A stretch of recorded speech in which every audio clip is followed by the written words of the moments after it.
5 Purposes to Following the Regulative Principles of Bhakti by Krishna's Mercy. क्रीडन्ति राजहंसेन पद्मषण्डेषु नित्यदा हंसी सा त्रिंषण्डस्थं कथं पश्येत मद्गुकम्. Quote, how can that female swan who is accustomed to sporting with the king of swans amidst lotus flowers ever cast her eyes on a water crow that stays amidst bunches of grass? Sita Devi speaking to Ravana, Valmiki Ramayana, Aranya Kand, 56.20. 1. Become a functional human being. His Divine Grace A.C. Bhaktivedanta Swami Prabhupada repeatedly makes this distinction. The human life only begins with genuine religion. The Sanskrit equivalent is the aphorism, Athato Brahmajijnasa. This translates to, now is the time for inquiring into the spiritual energy. Why so harsh a judgment? Are those who fail to make the inquiry not really human beings? It is not that they have somehow lost the qualification, but they are not making the most of the opportunity. There is one step remaining.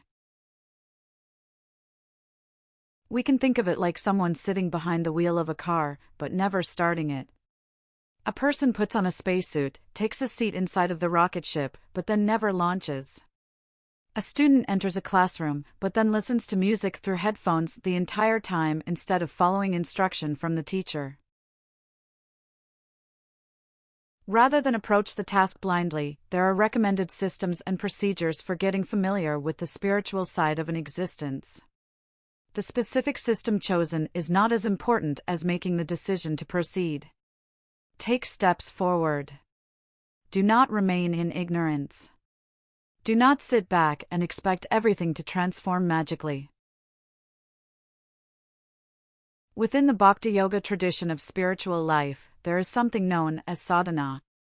These are regulative principles, both in the restrictive and indulgent senses.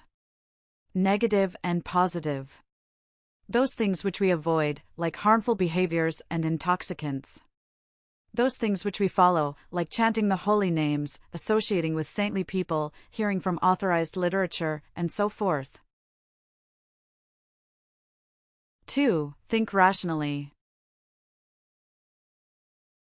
If a person follows sadhana in the Bhakti tradition, they will think more rationally. The appeal is to the intelligence of the individual, which is naturally there. No one has to install it. There is no upgrade to the operating system, so to speak. Rather, like dusting off particles of gold found in the ground, sadhana is the purification process. A person who thinks rationally questions the meaning to an existence. They wonder about their true identity. They ask what they are doing in this world. They ponder the long-term future. They want to know what will happen after death. 3. Think clearly. Through following sadhana, a person also begins to think more clearly. They can more easily discern what should be done and what should not be done. Taken as a collective, these decisions fall onto the sides of dharma and adharma. Yaya dharmam dharman chakaryam chakaryameva cha. Aithavat prajanati buddhi sa parth rajsi. Quote, and that understanding which cannot distinguish between the religious way of life and the irreligious, between action that should be done and action that should not be done, that imperfect understanding, O son of Pritha, is in the mode of passion. Lord Krishna, Bhagavad-gita, 18.31. Depending on the country I am in, drivers stay on a certain side of the road. If you choose the wrong side, there will be trouble. When thinking clearly in the overall journey through life, decisions and their long-term consequences are easier to resolve. 4. Develop good qualities. Following sadhana in Bhakti Yoga should result in 4 qualities, at a minimum. These are honesty, cleanliness, compassion, and austerity. These qualities are the foundation of any genuine system of religion. In the absence of these qualities, a person is following out of sentiment only. 5. Reach to the level of the swans. Saintly people praise the literature within the Bhakti tradition. Their praise is so continuous and glorious that one person can spend a single lifetime speaking about how valuable the literature is. A single verse can be like plucking nectar from a desire tree that is evergreen. Every single day I can feel invigorated from reading Bhagavad-gita, for instance. The distinction is that a person needs to be within a certain mode of living in order to have the appreciation. As Sita Devi remarks in the Ramayana, the crow prefers the weeds and grass. It would rather rummage through garbage. That is the preferred interaction. The swan, on the other hand, prefers lotus flowers. It appreciates beauty. With respect to the literary world, the swan is attracted to words that glorify the Supreme Personality of Godhead, who has every opulence imaginable. Vishya vinivartante. Niraharasya dehina. Rasvarjan rasope asya.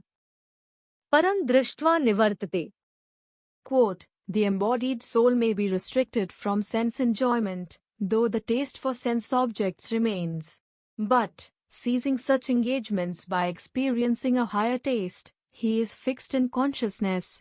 Lord Krishna, Bhagavad-gita, 2.59. Following sadhana helps a person to reach the platform of goodness, at the least. Bhakti Yoga can turn the crows into swans. As explained in Bhagavad-gita, it is seeing something better, param drishtva.